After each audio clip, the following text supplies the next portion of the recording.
Peace. Peace. Peace, peace, peace. Good morning, good morning. Good morning, good morning. Peace and blessings. How y'all doing today?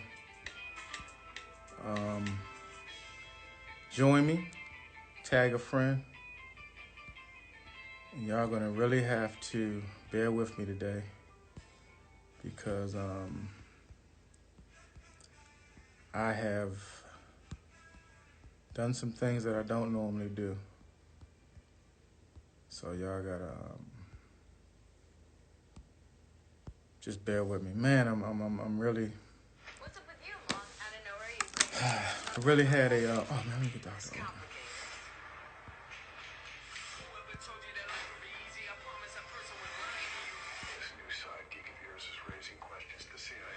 Good morning, peace, peace. Good morning, brother. Man, I got commercials on. Man, today I don't know. Today has been challenging so far. My man, appreciate you. What y'all smoking on this morning? Let's get to that. Tell me what you smoking on. Who's on today? We got DR.OGA today. She's a cannabinologist and an emergency room physician out of Houston, Texas. Gonna be dope. I have all my notes. I can't find them, and I had a really like. Oh man, I wrote some good stuff. God's gift, peace and yes indeed, brother. Gucci OG, all right. What y'all smoking on? What you smoking on, loud? What y'all smoking on over there? I'm trying to find my memes. Let me see if the music back on at least. The Lord leads you. Got you, brother. Word is bond. Find my man.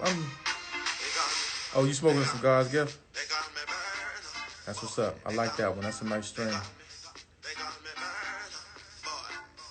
Yeah, I like that one. That's one of my favorites, actually.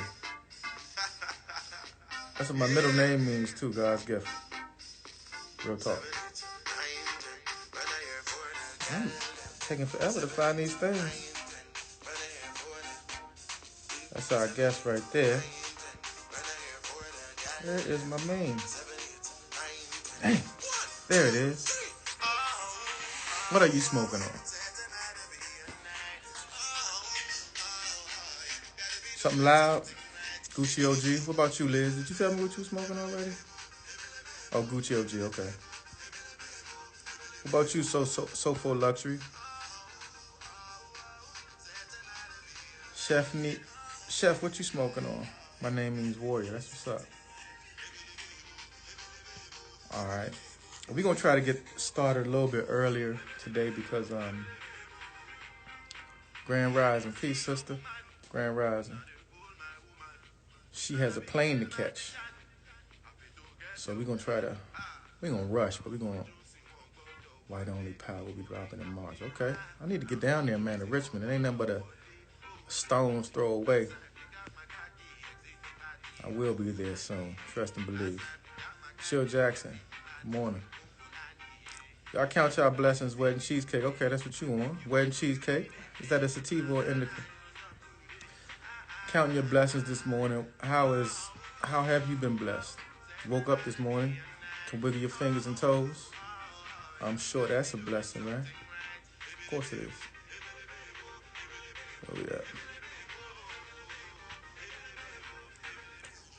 All right. So let's get started this morning. We out of the 420 God's Bible, and we are on day 24. I'm alive. That's what's up. That's the blessing right there. Food and shelter. Food, clothing, and shelter. The necessities. Healing. Peace. We're going to send some healing blessings your way as well, Lizard Queen. All right, so we on day 24 right here. As I told you guys, we freestyling this morning. So let's go. And today is really it's not that cryptic, so we can go with that. All right. All are. Accountability is a fill in the blank of life. You will experience a transition when this fact is realized. Alas, wake, rise, glorify to thine self. Process these words. Allow truth. Inward go. Go inward. Find love, period. Nurture it. Word is impeccable. That is truth. Speak it and mean it. Liars are cowards.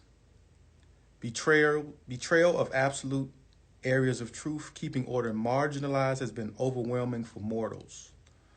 Reasonable logic coupled with absolute faith. I'm going to break it down as best I can. So, all are. We talked about the is, right? The is and the be, and the consciousness of knowing who we are and what we are. Once you have consciousness, once you know that you are an is, you are a be, you are an are. So all are. We all are, am, and be. Accountability is a blank of life. You fill in the blank. It's a fact of life. And when you experience this fact of accountability, I'm having a hard time saying that. This fact of accountability, a transition will happen with you. You will realize that no one is to blame for anything, and you are at fault for everything. That means that everything that you do and everything that you have done is by your choice. You're the sole controller, master of the universe.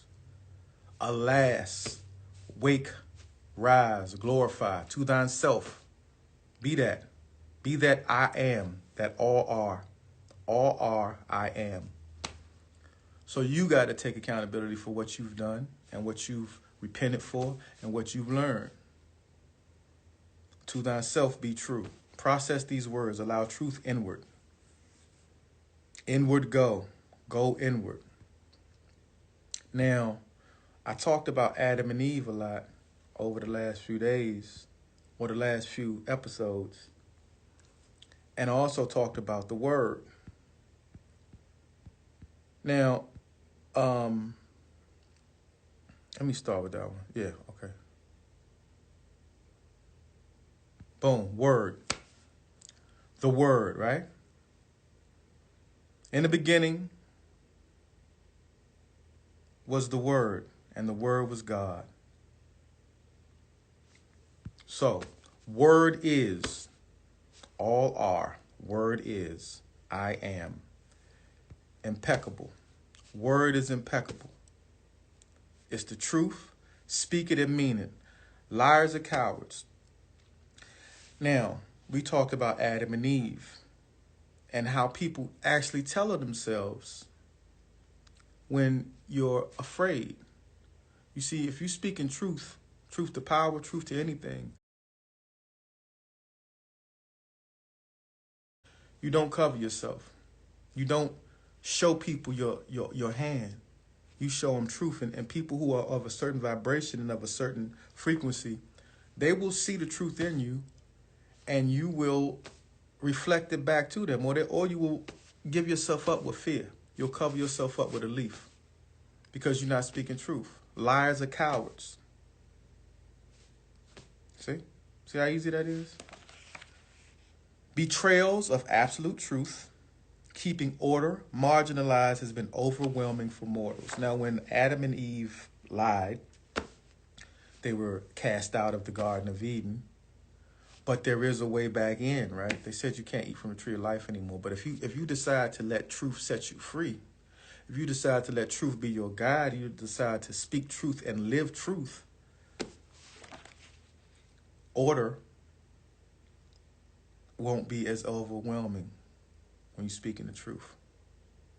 And you won't be mortal anymore. You'll have everlasting life because truth is freedom. And the power and the freedom that God gave you, and the power and the freedom that you are to be, the I am, all are accountable. You're going to experience this transition when you accept that reality. Reasonable logic coupled with absolute faith. Listen to that one again. Reasonable logic coupled with absolute faith. Now, I don't know how you all have been, but I'm sure there's a point in your life, and there has been a point in my life when I question faith. But that day has been far removed. My faith, my walk, my truth has been shown to me. I can see the future and the past. And those are blessings that I receive from speaking truth to power. And with that said, we got to hurry up. We're rushing. Let me get our guest in, Dr. Olga.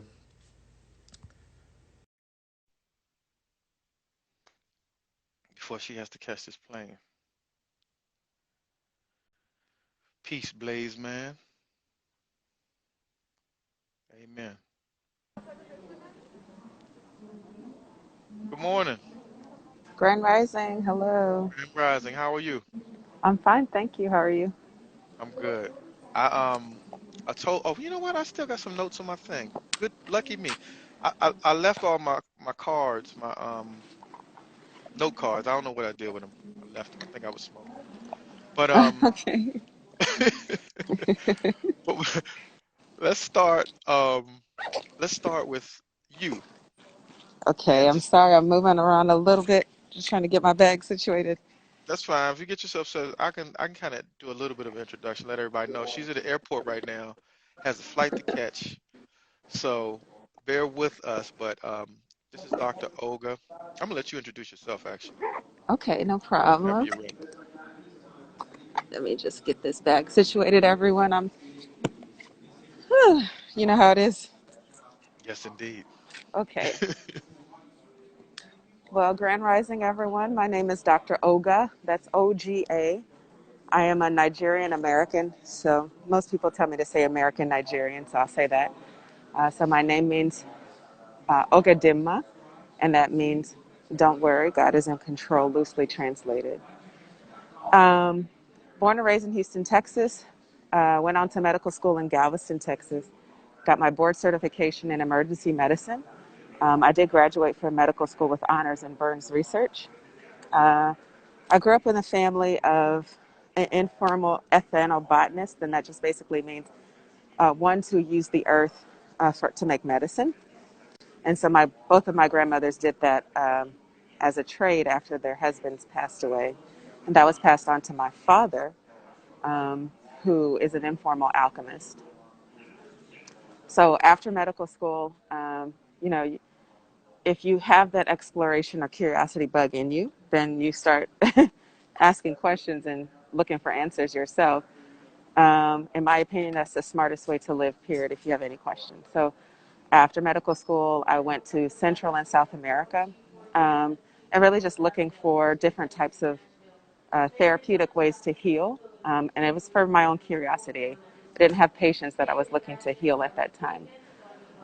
But I learned about native medicine and shamanic medicine. Most notably at that time was ayahuasca. And so I became a daughter of the herbs of the earth right around 20, 2011, 2010, 2011. Since then, I've just been very focused on herbalism, which is a very specific practice of medicine. And now I practice emergency medicine, and I'm a cannabinonologist, which is a student of cannabis herbalism. And I'm a student of earth shamanism now. So that's my history. Okay. I need to take notes. What's the ayahuasca? Ayahuasca is a plant that grows primarily in South America, along in the Amazon jungle. And it is a plant. So our most ancient Americans discovered that there are hallucinogens or psychedelics that we call them that can allow one to tap into one of their many layers of their spirit.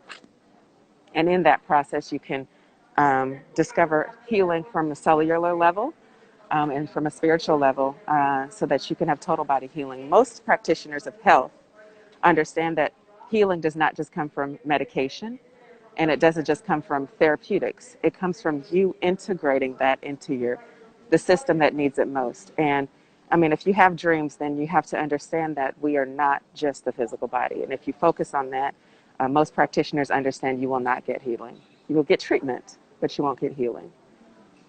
So on a cellular level, is ayahuasca, is that DMT?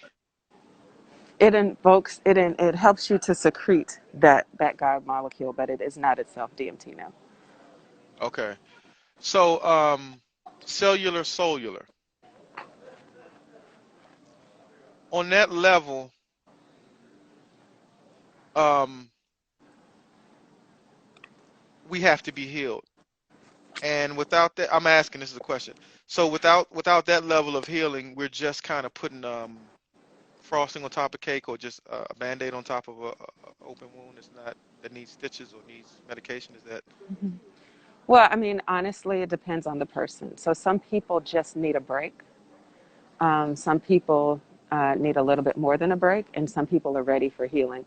Just because you say you want healing does not mean you're ready, because after healing comes much responsibility for your life and for the Hmm. lives immediately around you. And some people just need a break. And so treatment is a necessary thing, but everyone must understand that it depends on your stage in your life. Treatment is for everyone. Some people don't want treatment either.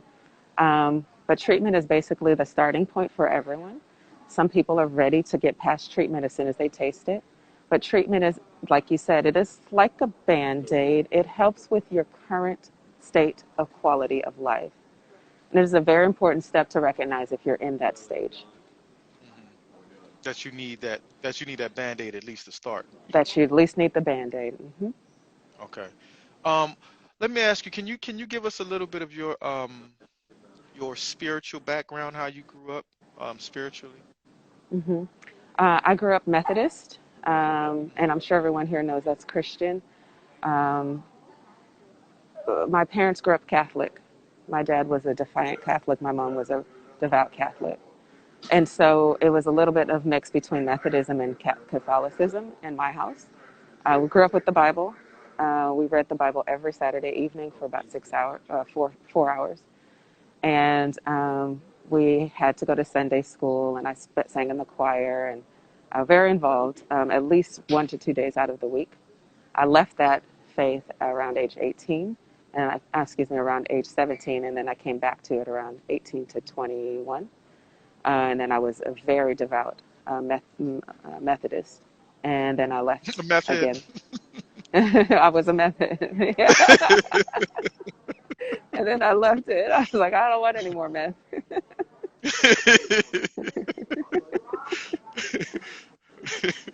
um, so you left it, and then what happened after you left that?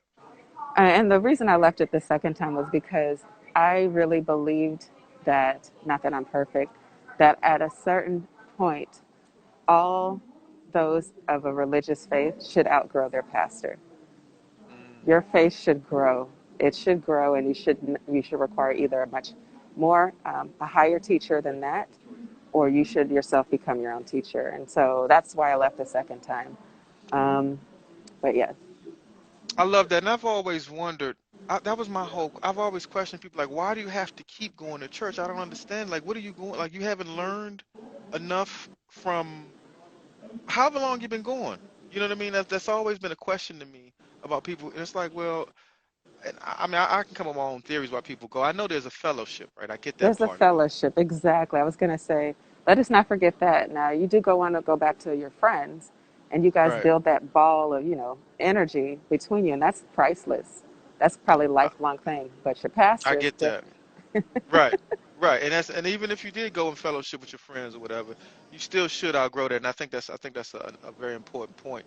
I wanted to ask you. I did a bunch of I did a bunch of pictures because you are from Nigeria, or your parents are from Nigeria. Are your parents Igbo, Yoruba, Ebo. or you Igbo? Okay. Hmm. Hmm. So I did a whole bunch of. Do you know anything about Yoruba faith? I do. What? Yes. All right, cool. Let's go. Yes. Yes. Yes. Okay. So I see. that's I see. I see. Olorun? Is that Olorun? Hmm. How you pronounce that one? You're saying it right, Olarum. Hmm. Okay. Hmm. Tell us about Olorun. Oh Says he's a well, God, the now, creator of the universe. Oh, you don't know that yeah, much about it? I okay, don't oh, know. yeah, I'm no, it's no, a no, pop not that quiz. much. No, no, don't Okay. pop quiz me. Don't Okay. pop quiz Well, me. I just all right. Well, I can read what's on the I find it. screen. I do find it interesting and as far as like the culture in Nigeria, as far as you know, I don't know. Have you ever been to Nigeria? Oh yes. Hmm. Okay. So as far as the culture goes, what is the most, I guess, populous or dominant there? Is it Yoruba, Igbo, or something different, a different And ethnicity? so there, I mean, I don't want to say dominant because it's a very large, culturally rich country. Not Hmm. everyone is going to be visible. So Hmm. of the well-known ones, there's Igbo, IGBO, Yoruba, YOU, YORUBA, and Hausa, HOSEA. Those are the most well-known um, tribes. And the house are those in the north mostly Muslim? There's probably a mix of both, but I would probably say yes. Hmm. Okay. Okay, cool. So that's I just want to get some background on it. So I'm just gonna go through some of these since I downloaded them. Now, Olorun is the God created the universe. Now, okay, as far as the do you know anything about the system? Like, is it practiced heavily among Yoruba people as far as the traditions of the Yoruba and what you also spoke about with the plant-based healing that your grandmothers do. Um, that's Igbo though, so I guess it wouldn't be the same. But is that any kind of things that we could consider voodoo or voodoo, or is that different? Well, the laws of the earth don't change. Now, where your inspiration came from, Igbo, my grandmothers were taught by their grandmothers, and then their intuition led them the rest of the way. So, like, and we have to understand that those laws, they're not different. Hmm. So where they got their inspiration from, I'm not sure, except for my great grandmothers. Hmm. And so I would imagine that um, somewhere down that line, it started out the same origin as these Orishas. Um, but whether or not they were inspired by the Yoruba people, I mean, I would say probably yeah. But I don't know for sure. Hmm. Now, okay, so with the Yoruba belief systems or religion, um, do different. So can you like get I guess different powers from different gods? Is that I don't know. I'm just like is that how it works? Do you know? I don't know. Yeah, so it works just like that. So, like, think about it when if you've ever been to church and you were really inspired, if you were in a group meeting and you got really inspired and you felt that like tingling in your body, Hmm. and then you build it up and you build it up and you build it up and you build it up. That's the magic that we're talking about. That's the magic that you use for healing as well, by the way. Hmm. It's the same when you're taking these herbs. So, and I hope I'm answering the question. To speak to that, that comes from a magic. That comes from a Hmm. sensation. Physical and sensations actually are what make up magic. All of that is electrical energy. And as Hmm. practitioners and studiers of the human body, we know that that is sodium and potassium channels opening and closing, and that generates a lot of electricity. Those are the sensations that we're feeling. These Hmm. herbals invoke the same thing. Hmm. Yeah. And I hope I'm answering the Gotcha. question. Okay. Yes, you did. You no, that was perfect. Because I do think that there is a. Have you ever read a book called The Healers? Yeah. Yes, I It's think by so. Ayikwe Arma. He's a Yes. Ghanaian. Mhm. Mhm. Mhm. Yeah. From Ghana. So and Mhm.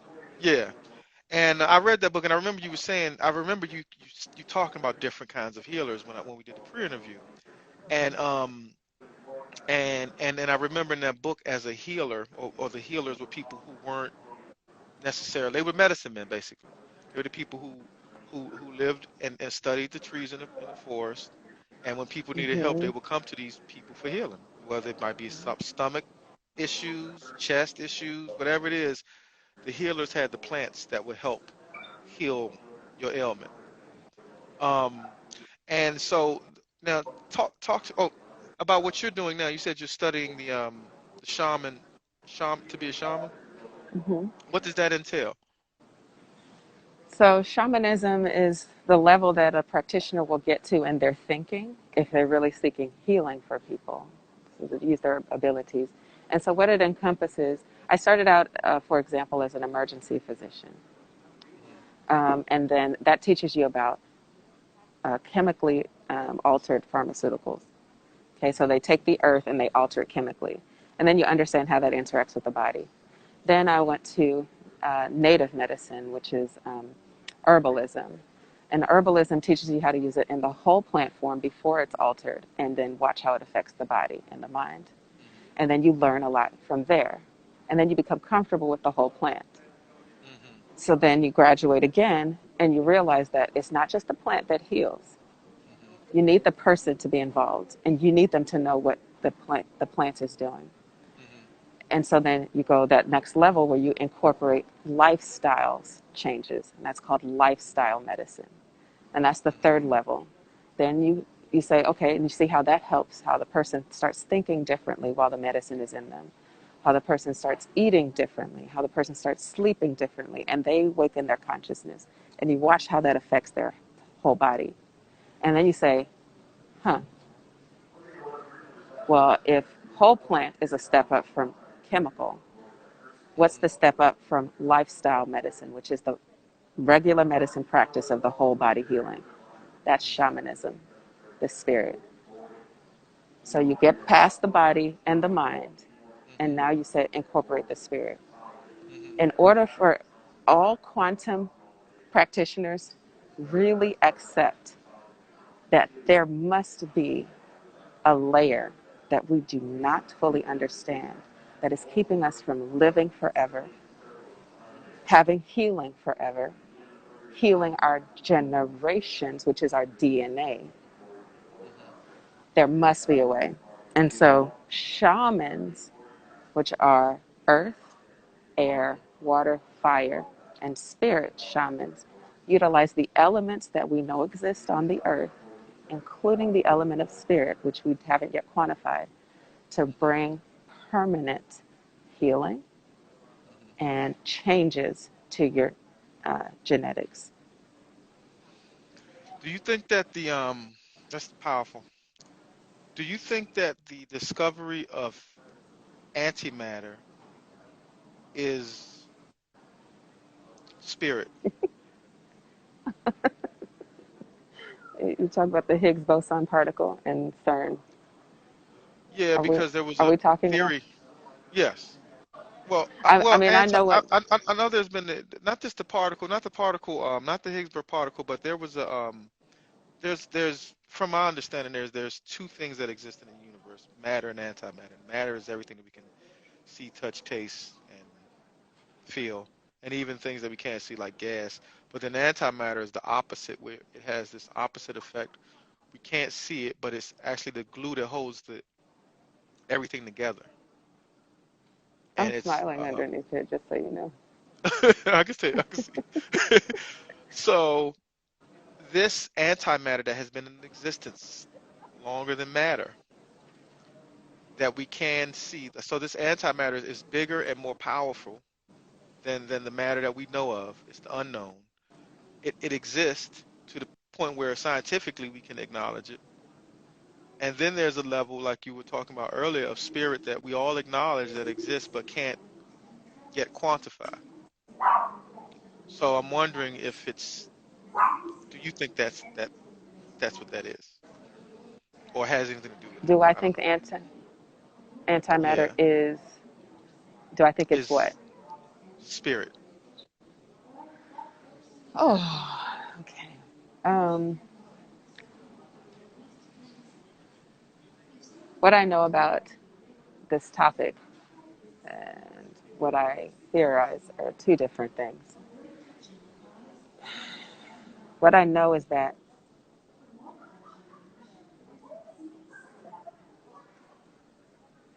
we know, and those who I say are we know my what I'm saying. So I will not be able to explain to those who don't understand what I'm saying. I am apologetic for that. You don't have to Those who speak in your understand frequency what then. I'm saying, we know that spirit. can never be quantified. So that answers that question. If we have quantified something, it is not spirit. It is not the sum total of spirit. It may be one infinite part of spirit, but spirit is made in like image of. It cannot be quantified. If you quantify it, you are no longer here in human consciousness form. Now, this Higgs boson particle and the glimpse that one may have had in the CERN project at antimatter. What is antimatter and what did they see? I wasn't there, but I will tell you that this boson particle is believed to be what makes up the ether that planets float in, that we travel through when we go through gravitational travel and even the speed of light. This is the blackness that you look up in if you're in space. That's what they say. It's a part of that. The reason why that's important is because the blackness could never be quantified until late, until now, allegedly. It could not. So we could quantify most every other element that affects us in space, but we couldn't quantify the space itself.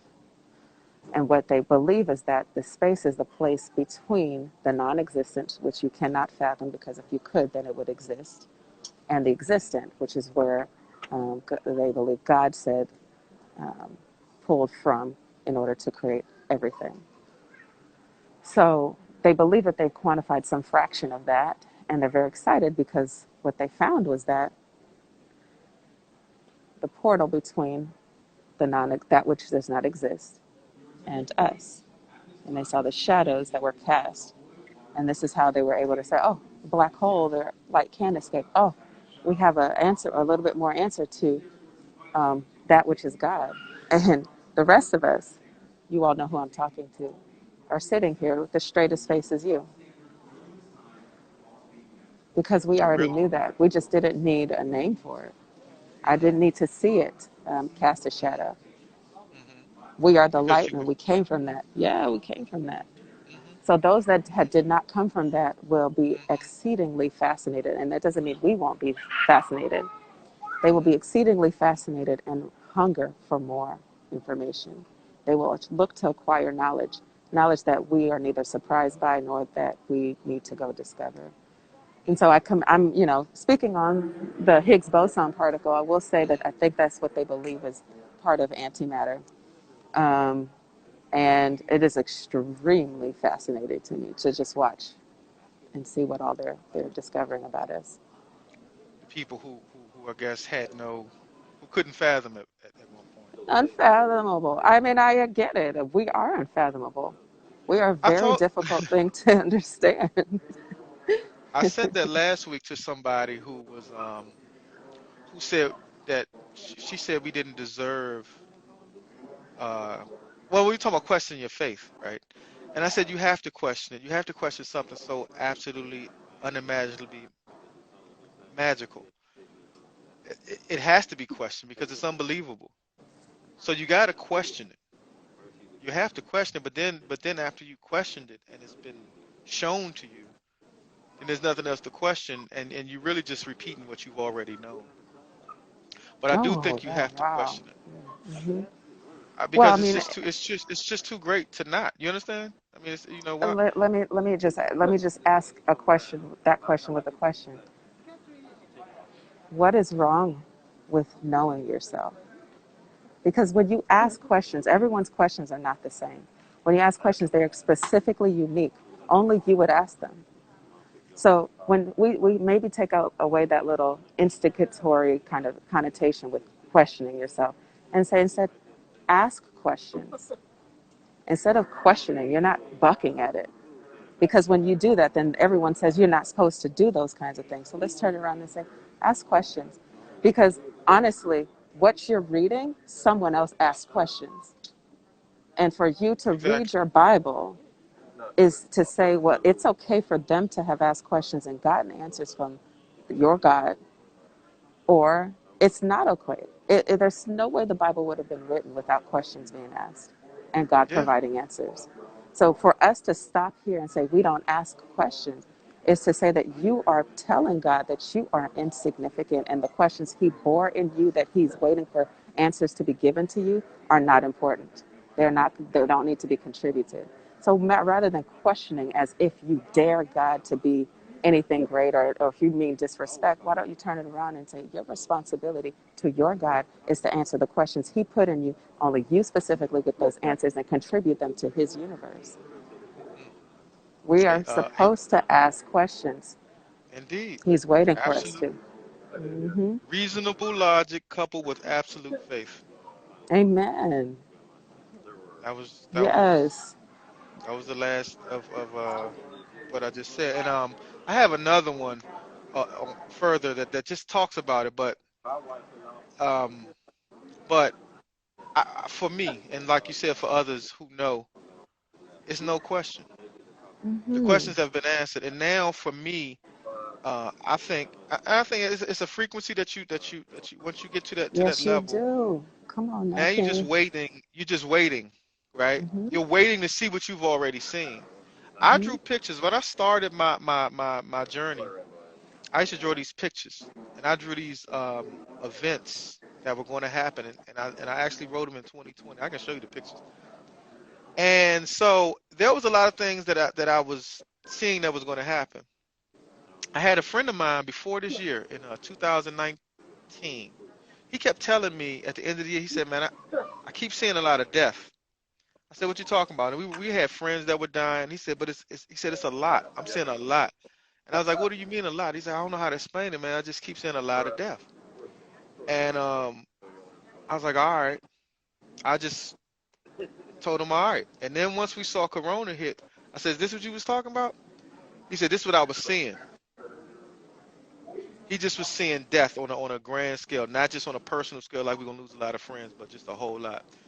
Um, so when you see things, you walk, knowing what you're doing is right because you've been shown right and wrong, good and bad, Confirmation. Hmm. and all you do is just walk in the. It's like a movie that you wait, like you already seen the movie, and you wait, just like what you were just saying about this particle. We already saw the movie. We waiting for y'all to catch up. So yeah. All right, so let's get to I know oh man, these conversations. Um, when were you first introduced to uh the the the, the plant cannabis? After, When was your first experience? well, let's say in the United States law and all of the tricks are very powerful. I stayed away from marijuana until about 6 years ago because it was Okay. illegal, even though I went to every other plant, also illegal. But it was such a stronghold on cannabis. And this is Hmm. very important because we really need to stick to this. I'm an herbalist. I was born and made to be curious. I was obedient to that curiosity.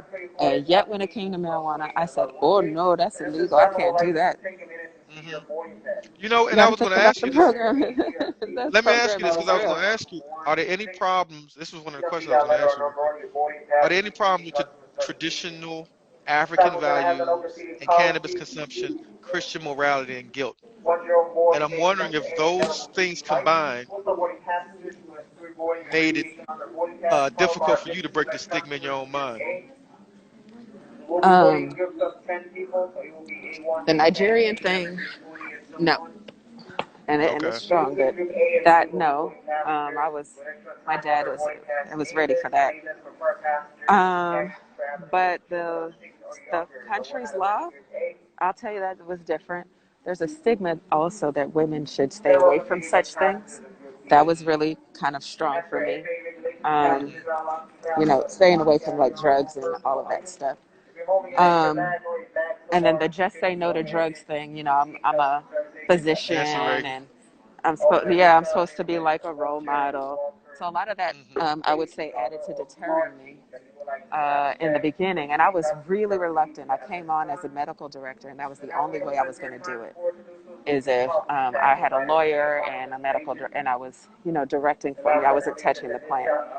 Mm, So I moved out to California, and when I did, I quickly realized, like, It is wrong for any practitioner of health that touches a plant or recommends medication to not know about medical innovation. And cannabis health is medical innovation. And so after that, I took on the responsibility and I went that route, and then I discovered the law after that, and it was just a wrap after that. Are you guys boarding now? Yeah, it looks like we're trying to. Okay, because I had a bunch more. All right, let me. Okay, now, can We you have just time tell though. people? Okay, cool. Because I want to get through some of these things, that some of the other slides I got from your page. Um, I'm gonna just go through some of the slides real quick. I think that one says inhaled medical cannabis has been shown to be effective reducing PTSD. So is that so for people who suffer from PTSD? Is it usually better for them to smoke it? Yeah, Is that so what the way that's? that PTSD and anxiety work is and most people that have anxiety and PTSD will understand what I'm saying. You, there'll be something that you see or something that you smell, and it'll trigger a chemical response in your brain for your amygdala to have a reaction. That is seconds. That's milliseconds to seconds. And so, smoking before you, once you recognize your triggers, especially, you smoke before you encounter the trigger, and it meets that reaction just as quickly. Mm, You cannot take medicine by mouth that's going to take an hour or 2 hours to help with that response. Because once that gotcha. anxiety or PTSD response kicks, it's so impossible to turn it off. Hmm. So you want to catch it, you want to meet it just like right out the gate with Usain Bolt. You want to meet it. And that's why inhaled is the way to go, especially if you know what your triggers are. Hmm.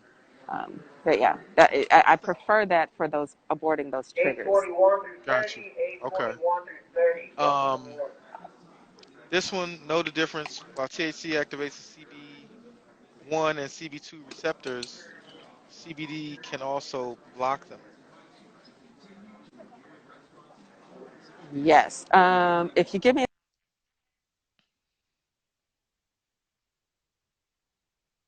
I think you're breaking up. I didn't hear what you just said. You kind of it froze up. I said I'm Let's going to do let this, them Dr. scan Oga. my boarding pass. No, you want to do Can you hear this? me? Let, Uh yeah, I huh. can hear you. Let's reschedule this. Can we reschedule this?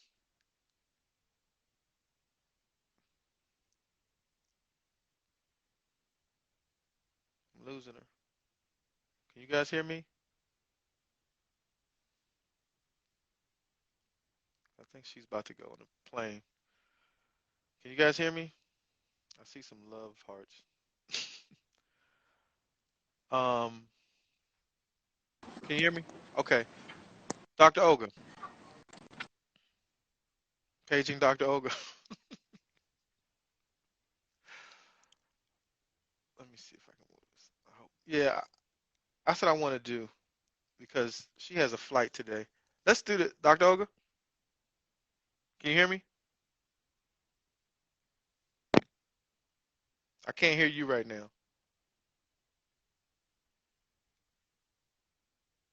She said, please reschedule. Let's reschedule this, okay? Because we have a lot more to cover, and we can talk about some of the other things that we already talked about, and we have a lot more to cover. We can let's reschedule this for we can talk offline, and we'll reschedule it for a future date. I got one open, I think, on a March. What is that? April. Damn it, not April. February. No, March 21st. I think March 21st is open. Um, yes. So let's reschedule. 'Cause I'm losing everything. Boy. Let me drop her.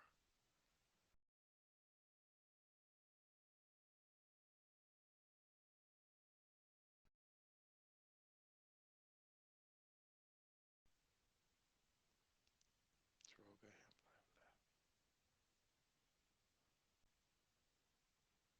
Can y'all hear me? I can't hear nothing. I can't hear nothing. Okay, I see the hearts. Okay. Can you hear me? Yes, I can. I'm back. Sorry, guys. Listen, let's reschedule this, okay? Okay. Because there's a lot more I want to cover, and we didn't actually talk about everything I want to talk about anyway. So let's reschedule this for a Oh, date in March. okay. Um, Seconds. I think the 21st is, but we'll talk offline and get it rescheduled and just do it again or finish up part two. Okay, that sounds good to me. Okay, sounds good. Have a safe flight. Okay, Enjoy thank your you trip. guys. Have a good All right. Sunday. Thank you. Bye. Bye bye.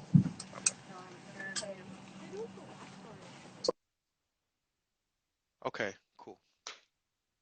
Yeah, guys. That was, we tried to kind of rush it. That's why I tried to do it a little early actually today. We started at 9:30. But there's a lot more we need to cover with Dr. Olga. And she has an organization. Follow her. Follow the links on her page. She's, as you can see, she's knowledgeable about so many different things. But we're gonna get this rescheduled and finish part two. How you doing, Drew? We'll finish part two. I'm hoping we can do it March 21st. So yeah, guys, thank you for all joining us today. She is amazing. Um, yeah, thank you for joining us today. We will be back next Sunday. Next Sunday, check in. We have a big guest, Corvain Cooper, who was pardoned by Donald Trump. So this is going to be a pretty interesting conversation. He had life without parole. He's a free man now, and he's getting his life back together and just putting all the pieces together. So he's our guest next week, and we have some more huge guests coming up in March. So stay tuned. Join us. Oh, my eye looking real weird right now. Looking crazy. I think I'm gonna have a haircut next week. I'm getting tired of this old man look. I'm gonna clean up a little bit. All right, guys. Remember, you are God. Man, that was a deep conversation. My mind is. I got to go back and watch this conversation again because we got kind of deep. But anyway, see you guys next Sunday. You are God. Peace. That part. That part, Lizard Queen. Matter of fact, where is my water?